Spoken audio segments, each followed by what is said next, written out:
Pemirsa, sejumlah pegawai di perusahaan pembangkit listrik tenaga air PLTA Das Pesangan di Silih-Nara, Aceh Tengah terkonfirmasi positif COVID-19. Pemkab Aceh Tengah diminta menutup PLTA selama 14 hari ke depan.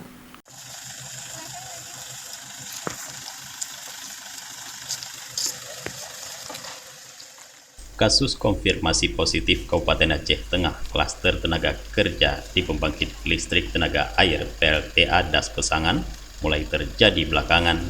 Hingga Rabu sore kemarin, sebanyak 35 orang dinyatakan terkonfirmasi positif COVID-19. Pemkab meminta pihak perusahaan menghentikan sementara aktivitas kerja. Pemeriksaan terhadap mereka dilakukan usai salah satu pekerja di sana dinyatakan positif COVID-19 usai dilakukan swab PCR terhadap para pekerja di PLTA tersebut. Kemudian bertambah 12 orang, sehingga dilakukan swab kembali pada seluruh pekerja di PP PLTA tersebut. Saat ini 35 orang dinyatakan positif COVID-19 dengan 2 di antara tenaga kerja asing lokal Korea.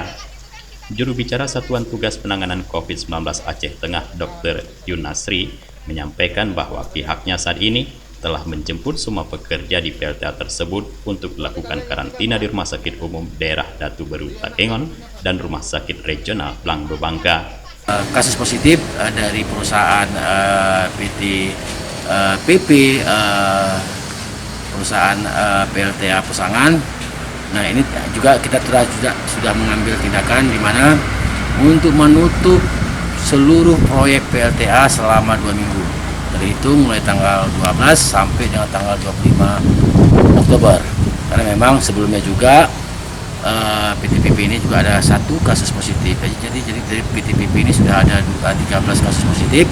Kemudian ditambah lagi 2 tenaga kerja asing, itu dari Korea Selatan, itu juga 2 kasus positif. Makanya dari pemerintah daerah melalui Pak Bupati sudah melayangkan surat kepada perusahaan PLTA, seluruh proyek PLTA untuk sementara ini ditutup. Pemkab Aceh Tengah melalui Satgas COVID-19 telah meminta untuk aktivitas di perusahaan PLTA tersebut dinonaktifkan sementara sejak 12 hingga 25 Oktober mendatang, serta dilakukan penyemprotan disinfektan di perusahaan tersebut selama 2 kali dalam seminggu. Dari Aceh Tengah, Tim Liputan Aceh TV melaporkan.